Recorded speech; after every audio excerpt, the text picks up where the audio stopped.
Aaron, how are you, sir?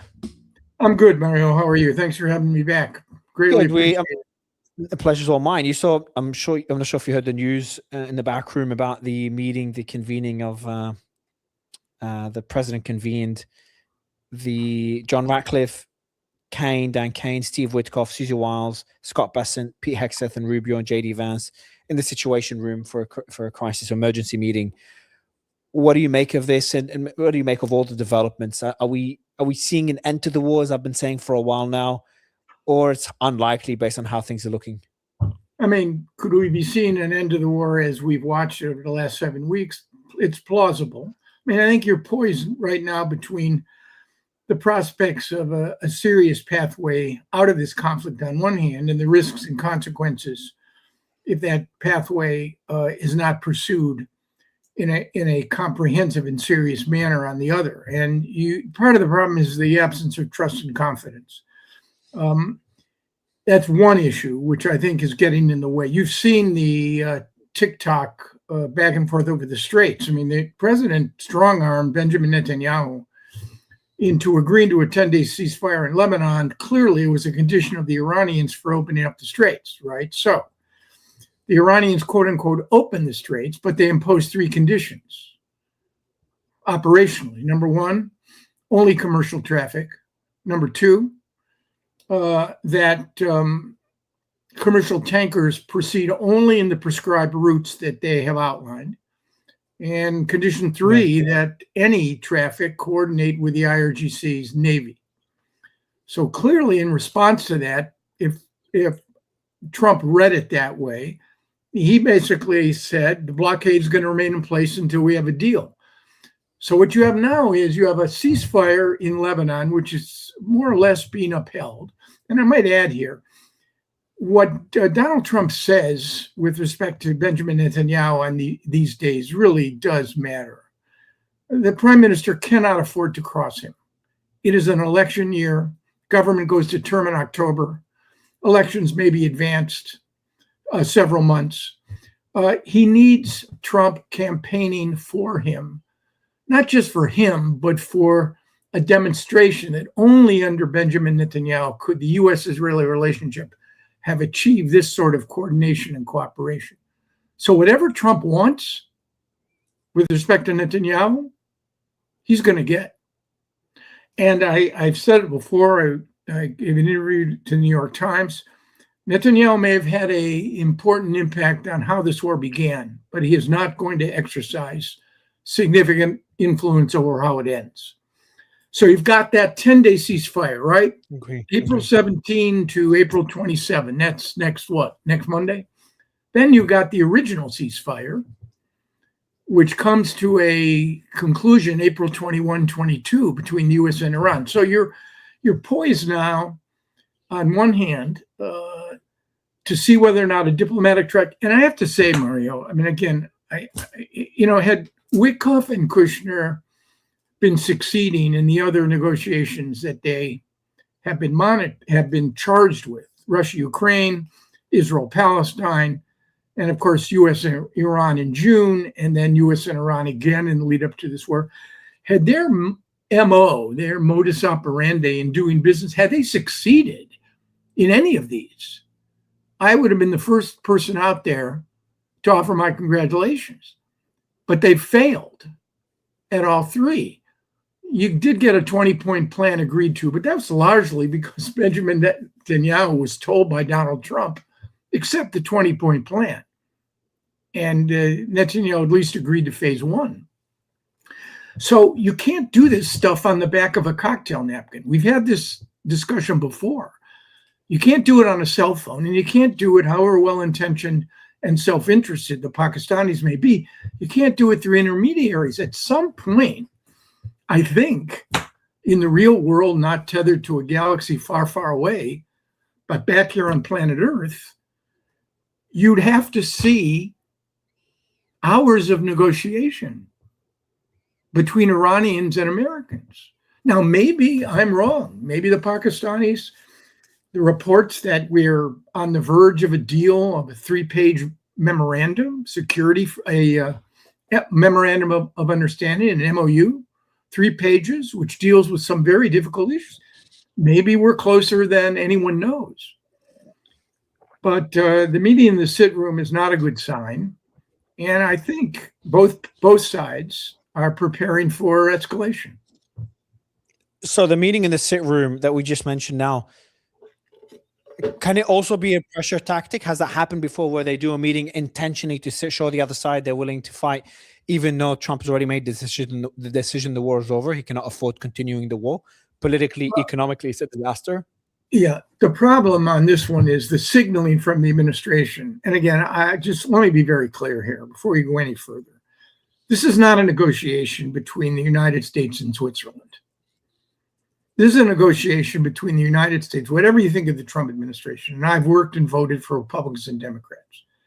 I mean, I have my own views on Donald Trump. He's undermining the norms and institutions of effective self-governance, constitutional governance in this country. We're faced with the largest, most significant aggrandizement of presidential power in American history. So I'm no brief here. But at the same time, we're dealing with a brutal, repressive, authoritarian regime that tortures, murders, and imprisons its own citizens. It's really hard to look at that sort of equation sort of equally. But what do you mean by that? Because that's if you're going to sit there being the global police force as well, that's proven not to work time and time again. Proven to lead to more disaster. Look at many Middle Eastern examples. What global police force? We don't have the capacity to be a global police force. But I mean, if you look at the evilness of the Iranian government, which I agree with. Do I think we're even-handed when it comes to any number of negotiations? Oh, sorry, I misunderstood what you meant by that. I thought you were saying because of how evil the government is. I misunderstood what context you mentioned that in. No, so that does not justify any military involvement. I'm talking about our capacity to serve as an effective broker and an effective mediator, and to somehow find a exact balance between what the U.S. wants and what the Iranians want. We can't do that with the Israelis and the Palestinians, and that's in many respects an easier lift than this one. Because the Palestinian Authority, we negotiated with Yasser Arafat, Barak, Camp David, was one of the 13 Americans there. We couldn't find a balance of interest then. And whatever you think of Arafat, he does not belong in the same category as the IRGC in the Islamic Republic. So I just think there's no trust or confidence. Twice now, the Trump administration has signaled its interest in negotiations, and it has been a cover and a mask for war. They did it in June of 2025 when Marco Rubio was supposed to go to Israel on a Monday. The trip was postponed. There was supposed to be another negotiating session. The president already made a decision to go to war. And you did it again, February 26, 27, 28. There was supposed to be another negotiating session. We're in Geneva, but the president had made a decision to go to war. So no trust, no confidence. And I think there are two sets of clocks that are ticking. The conventional wisdom is that the Iranian clock is ticking much slower, that the Iranian pain threshold is much higher than ours. And our clock is ticking, the American clock, the Trump administration clock is ticking much faster. The more I look at this, I'm not entirely sure that's accurate. You look at the financial markets, they continue to rise. Oil traders seem to believe oil's now down 9, 10, 11%. I would have thought by now oil would have been well over $100 a barrel. So is Trump really in a hurry to reach an agreement? I'm not sure I can answer that question, Mario, because I really don't know. Worked for administrations Jimmy Carter to Bush 43, watched and was around presidents and secretaries of state, never had any president or a national security team like this one. I can't read them. I really cannot read them. Is that if we cannot, but if we cannot read them, isn't that a good sign?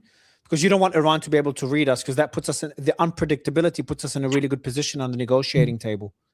You know, Nixon coined, or his minions coined, the madman theory.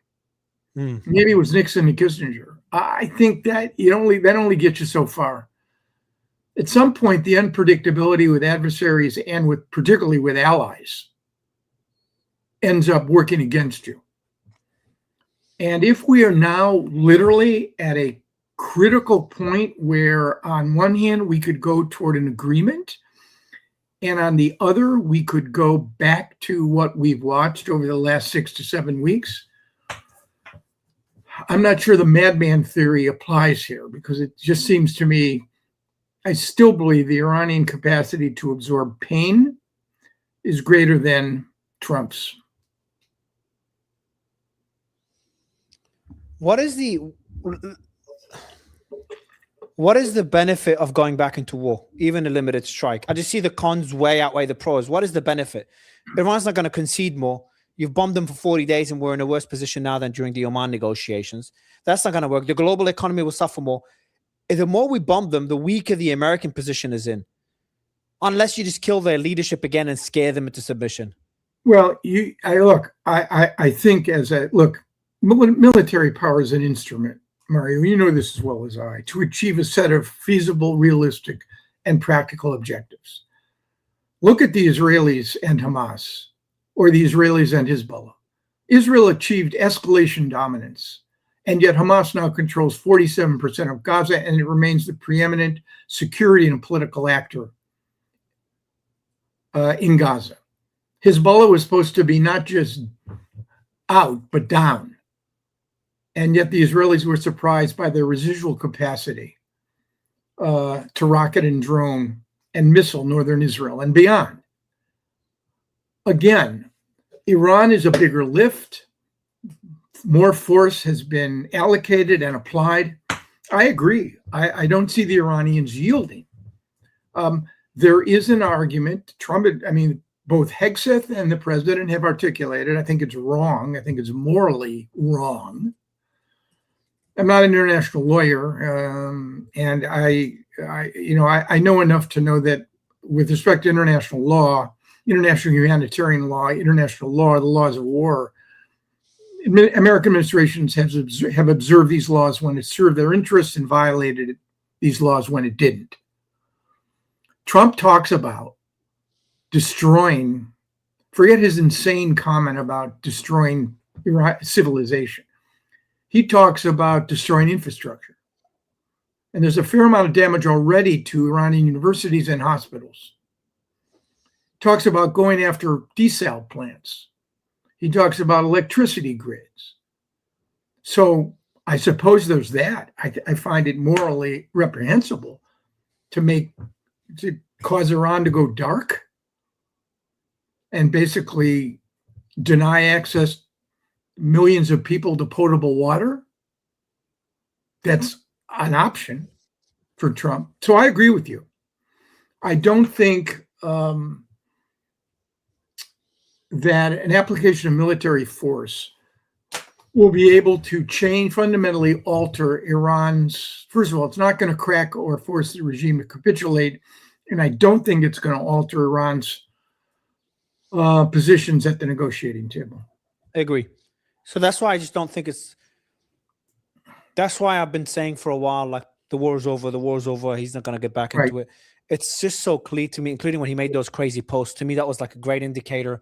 Everyone was up in arms. People, like even Tucker, talking about nukes and taking away the nuke codes. For me, I'm like, guys, that's like the best indicator we've had throughout the entire war, that Trump is off-ramping. But I've been wrong about this war starting. I would have never thought back in February that we'd be looking into a war to that extent, maybe a 1, 2, 3 day decapitation strike. That was it. To be stuck in a 40-day war to that extent is very surprising to me. But here we are. So, but then you get people like Professor Pape and others talking about ground operations imminent because the objective. So Actually, it goes back to the objective. What is the objective? Is it the capture of Strait of Hormuz? I think it is. Well, if that's the case, then Trump has not achieved his objective. And if it is for legacy, because another thing, and I'm sure you've talked to a lot of people in or know people in the administration, a lot of people are asking the question, who pushed him over the edge to start this war? Obviously, Israel had an influence over him, the intelligence that they gave him. He kind of had two people in his ears, one in the White House, and that's from people I spoke to. One in the White House, people like General Kane telling him, hey, this is a bad idea. We should not get into this war. And one is Mar-a-Lago, donors and friends saying, look, this is your opportunity to be the only president to be able to defeat Iran. You'd be on Mount Rushmore. You'd be, historically for your legacy, that's a massive achievement. And this is the time to strike. And this is the intelligence to prove it. And that might have pushed him over the edge. But if it is about legacy, the objective has not been achieved, then isn't there a fair argument to be made that he will continue this until he achieves that objective? Yeah, I mean, and the objective being, and this is where the war of choice runs into trouble. What were the objectives? Military degradation has not led to capitulation. The economic blockade, if maintained over 3, 4, 5 months, will in fact cut Iran's access to hard currency, which will create huge problems in terms of imports. The Iranians import the vast majority of their soybeans for animal feed and vegetable oils. That stuff comes through the straits, doesn't come overland. So you're talking about serious hardship for an Iranian public over time.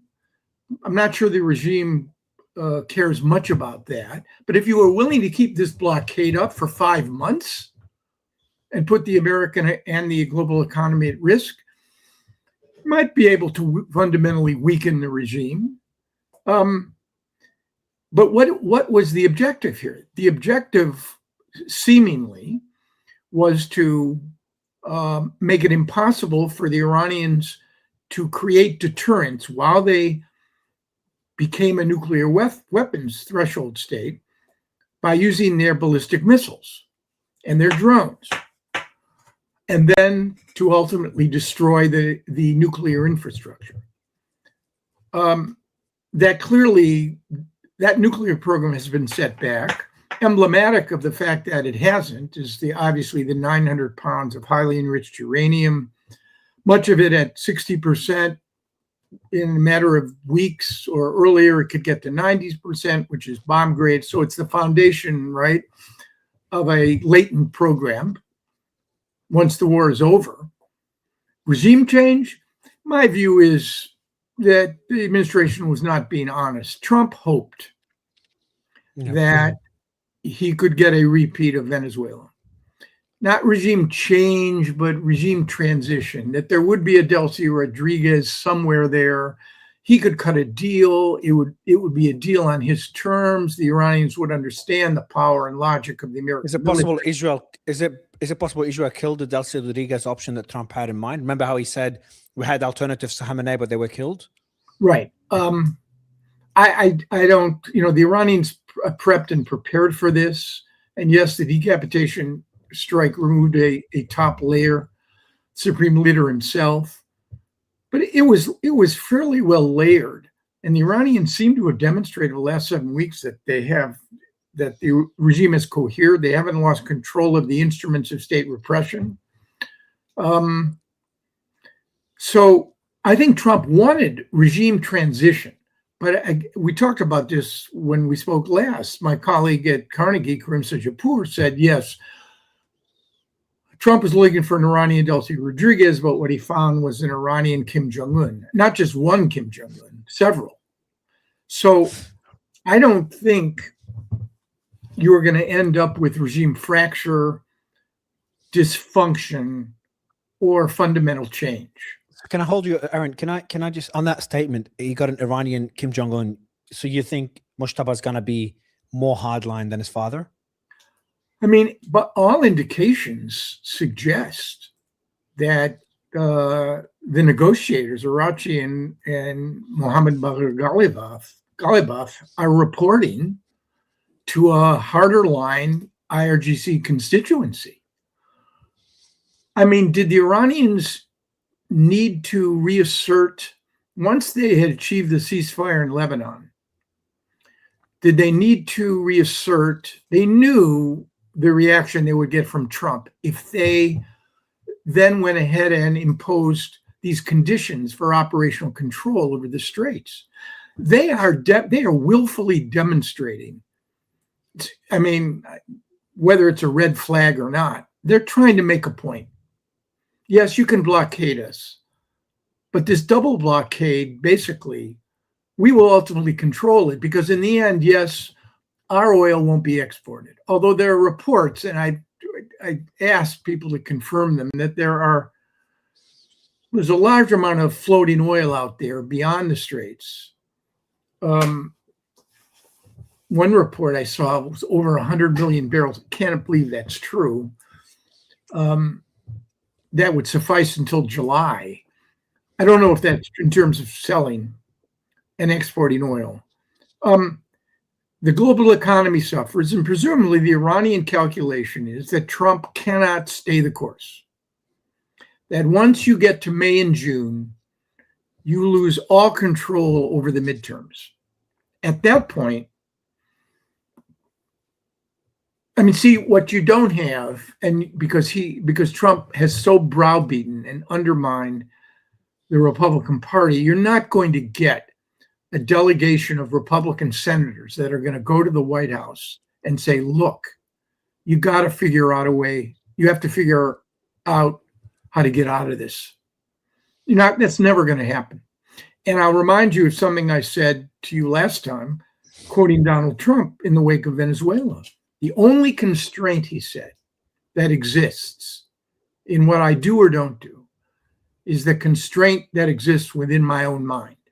He referred to it as his morality. So when you have a decision maker like that, seemingly impervious to the normal ebbs and flows of American politics, and you have the messaging of a president like that, you have to wonder, is there a rational calculation of means and ends? Success versus failure? I don't know, and I don't know the answer, because the first American president I've ever encountered that I on an issue like this, I simply cannot read him.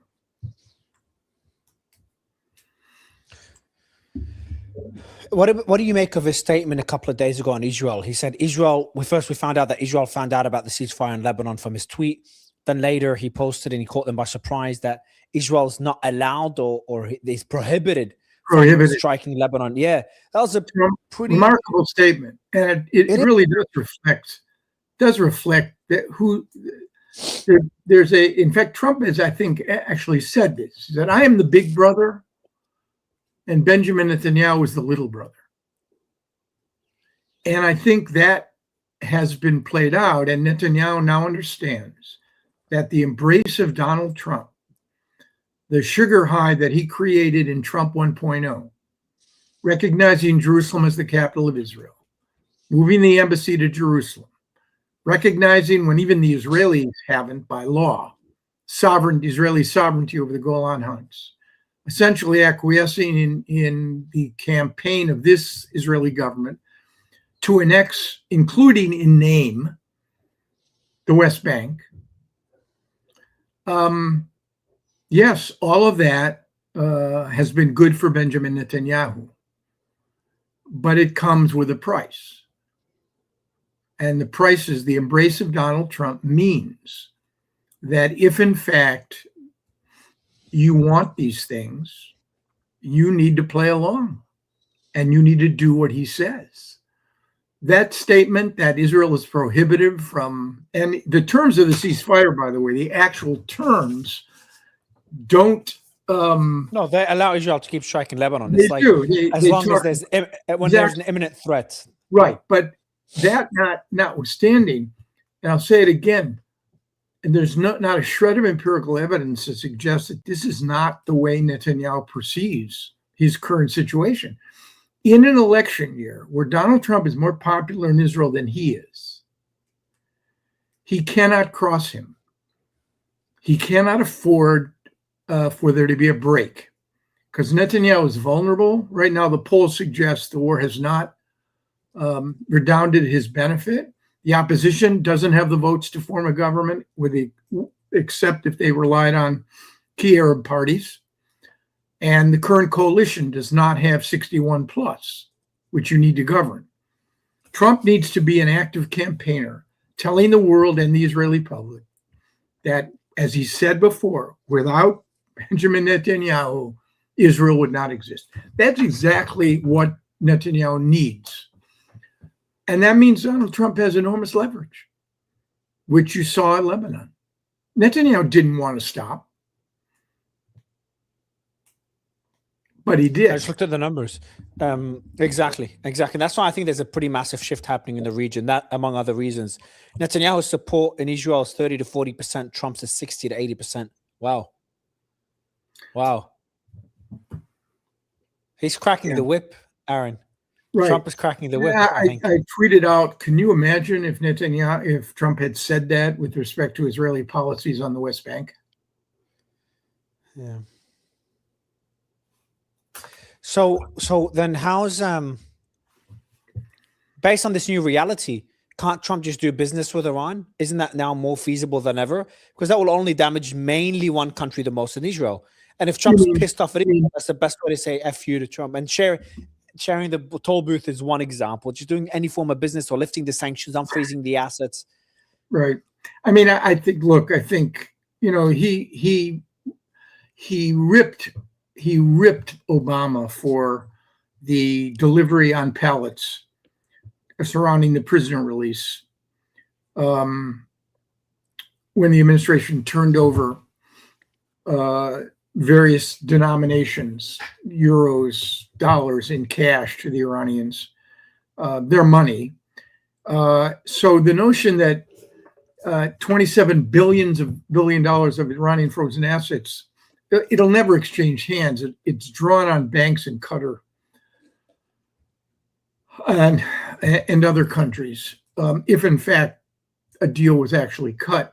I think Trump, doing business with the Iranians, it's a talking point I think the Iranians have used to try to entice a business-minded president that dealing with the Iranians could have positive upsides. I mean, Putin has played the same game with Trump. Why not? Why not, Aaron? Why can't they do business? What's stopping them? Why can't they do business with other countries? You do have an array of sanctions, some by executive order, some by Congress. I mean, there is no constituency in this country, zero, for Iran, for this regime. I think it would be very hard and politically probably unwise. There's some of the sanctions could be removed with an executive order. Yeah. If you're talking about them not being politically popular, the war wasn't politically popular. He still did it. If it's the way to end the war, he's in a difficult position. He needs to get out of it. And that might be the only way. He does. Well, I think you getting out of it requires coming up with solutions to two issues. Number one, can there be an agreement on enrichment? You remember when J.D. Vance came out of the 21-hour session in Islamabad, the only issue he mentioned was the nuclear issue. That's presumably that was the one talking point that the administration deployed for the logic of this war. There has to be some sort of satisfaction on that issue. That's one. And second is the Straits. And what, in fact, will the Iranians demand for restoring pre-war traffic flow on an international waterway? That's even in many respects more important and more vital because it affects not just the United States and Israel, it affects the entire planet. And a way is going to have to be found. The Iranians will want things, probably on the economic side, sanctions relief, more unfrozen assets, to basically come to an agreement to restore what had been a fully open and free transit point. And I don't know how that happens, because at any point, and maybe this is the latent leverage, at any point, the Iranians understand that they can close it.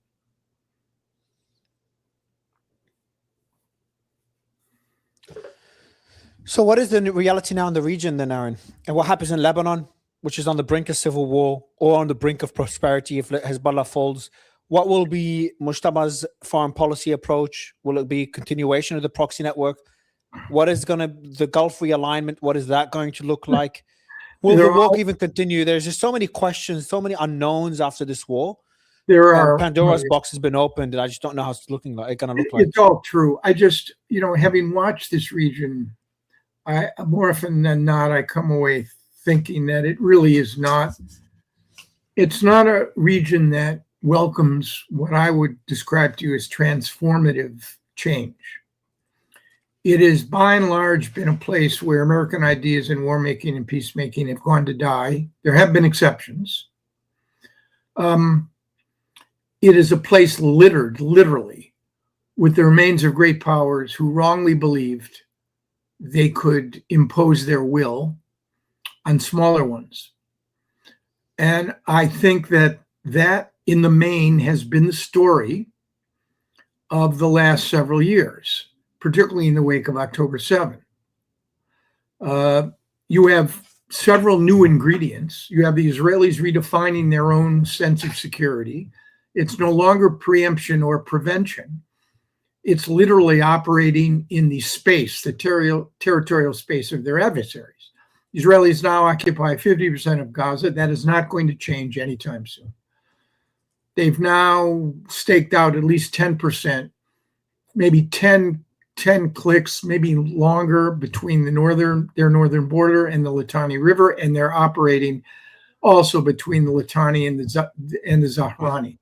You think there's intentions to annex that territory? Sorry to interrupt. No, not annexation, but to turn it into what someone called a sterile area, which means no Lebanese villagers and no Hezbollah. Permanently? Permanently? Or for a period of time? Unclear. Okay. Because at the same time, there's been some evidence that the Lebanese government is acting more willfully and boldly against Hezbollah, but I don't see, largely because the dangers of the LAF, the Lebanese Armed Forces, fracturing if in fact they were deployed to confront and decommission or disarm Hezbollah. I don't see that. There is a real grave fear in Lebanon of sectarian tensions. Yeah. And then in Syria, the Israelis have operated in areas southwest of Damascus to ensure that area leading up to the Golan is one that they are operating now in, I think, permanently. So that's one new reality. I also think that you have at least 5 Arab states that are in varying phases of dysfunction, if not state failure. You have Libya, you have Yemen, Lebanon, of course. Iraq is a better version of itself than under Saddam, but there are still significant sectarian challenges and clear issues with respect to their dependence and vulnerability with respect to Iran's influence. Syria is a work in progress, but it is a work in progress. And Ahmed Shara will probably emerge as a more pragmatic but authoritarian leader. When I step back, Mario, I think to myself, if you were to ask me, leaving the Gulf aside, and by the way, the Gulf now has major problems it did not have before February 28th. The notion that the Gulf will now emerge as an unprecedented cultural, financial, economic, business hub, that MBS's sports washing will create a new level of reform and social openness. I think you're going to see a retrenchment there, because in terms of state control and more repression, because of security. In which country, sir? In which country is that? I think the Emiratis, the Saudis. You're already seeing it in Kuwait. Wow. Because they are going to be left with a bitter, angry Iranian regime. that has demonstrated that it is prepared to attack them.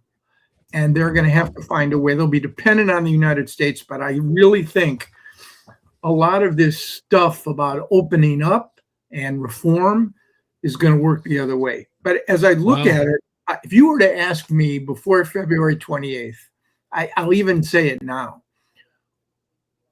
Who are the three most functional, powerful states in the region?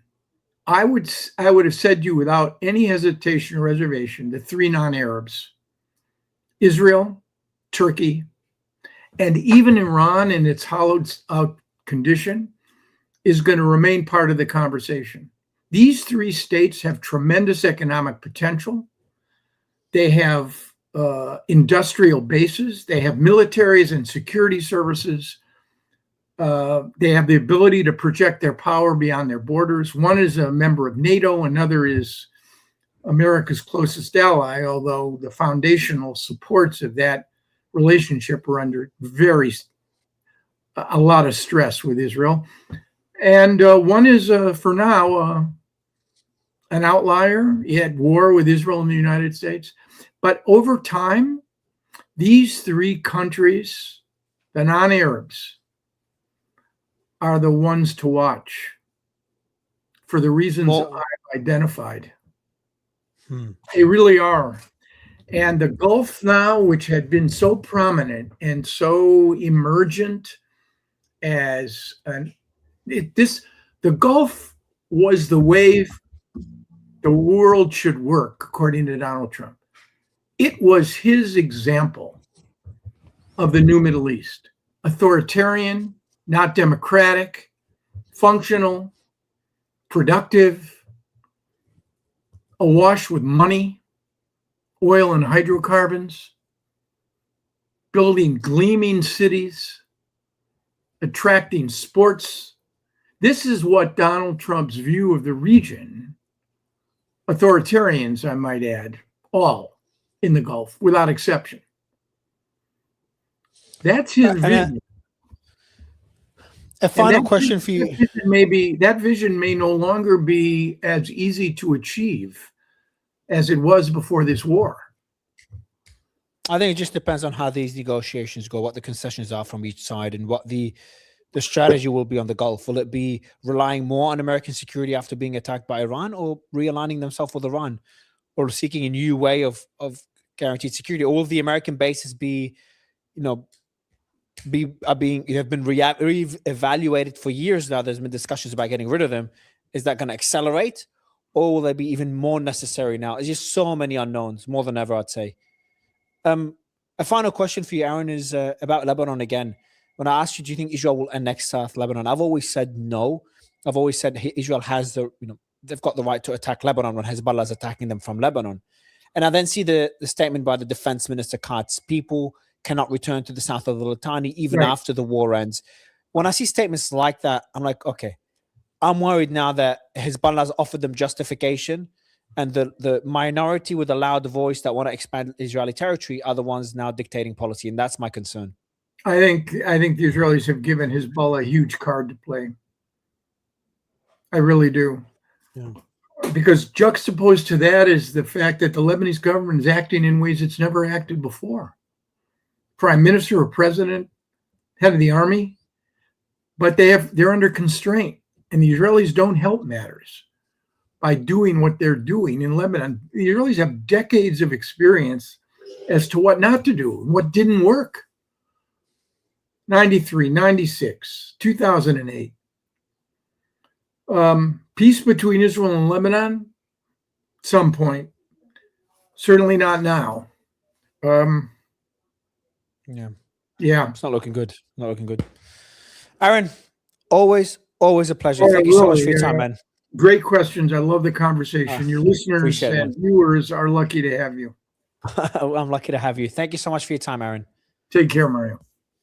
Thank you. All right, everyone. I hope you enjoyed that conversation with Aaron. I always enjoy that final conversation where I feel like he's giving me, Aaron, whenever we talk, he's giving me like a brain dump of everything he's thinking. and his experience being part of negotiations in the region for years. So, look, guys, there's a lot happening. There's that emergency meeting now between Trump, who was in that meeting, General Kane, Marco Rubio, JD Vance, etc. So the rest of them were all there. And that could be an indicator. Let me try to get you the full names, but that could be an indicator of a potential military action. My position remains the same. I know a lot of you disagree with me, but my position remains optimistic. And I've been saying this for a while. I actually looked at my tweets on my highlights, and I've been saying since April 14th is the first time I said the war is over. April 9th, I said the Lebanon war is over. That's after. So April 9th is right after the ceasefire. No, sorry, go back. April 2nd, I said the war is close to ending. I said it again April 2nd after Trump gave his speech to the nation. The markets crashed. But for me, it just seemed obvious Trump wants an off-ramp. April 5th, Trump started making these crazy threats on Truth Social. And I've said before, these threats for me, I saw them as a bluff. April 6th, same thing again. I said both Trump and Iran want to end the war. And that continues. April 7th, I said off-ramp is coming. And then that day, or the next day, the off-ramps happened. And I said the ceasefire will hold. The ceasefire will extend to Lebanon. The reason I've always had that stance is I just look at just facts on the ground. There is very little interest. And if you think Trump is crazy, that discussion is not for you. I don't think he's insane. And I think he's making rational decisions, but just wrong decisions. I think the war is a massive mistake. But I'm very confident he would not want to drag himself back into this war. Will there be a limited air campaign? Possibly. That would be stupid, but possibly. But he will not accept to be bogged down. And if anything, he will, as I said before, he'll do the complete opposite in my mind. I think he'll lash out at Israel. He's pretty pissed off at the intelligence he got being tricked into this war. And we will see a Trump that's going to try to turn this into a win. And the way to achieve this is somehow bring peace to the region. I just don't think he'll be able to achieve it in Lebanon. That's a very complex situation there. Iran, for me, he'll just walk away and call it a win. I still stand by that. And Iran was always been a superpower, a power in the region, but become a lot more powerful. So I stand by my position in terms of the developments in the last 2 days. The Strait of Hormuz open, closed, open, closed. I don't know what's going to happen tomorrow. I consider that all part of the negotiations. Now, I'll again change my mind if facts change on the ground, but based on what I'm seeing right now, I'm still optimistic. I know a lot of you disagree with me. I'm still optimistic. It's been, my optimism has been working since April 2nd, and I hope it continues to work. But hope you enjoyed today's marathon. Tomorrow, I don't think I'll do one. I have to travel. So I'll see you again Monday. But if there's anything urgent tomorrow, I'll be back on. But otherwise, it'll be my first day off since the war started. Hope you enjoyed this marathon. Thank you so much, everyone. Bye-bye.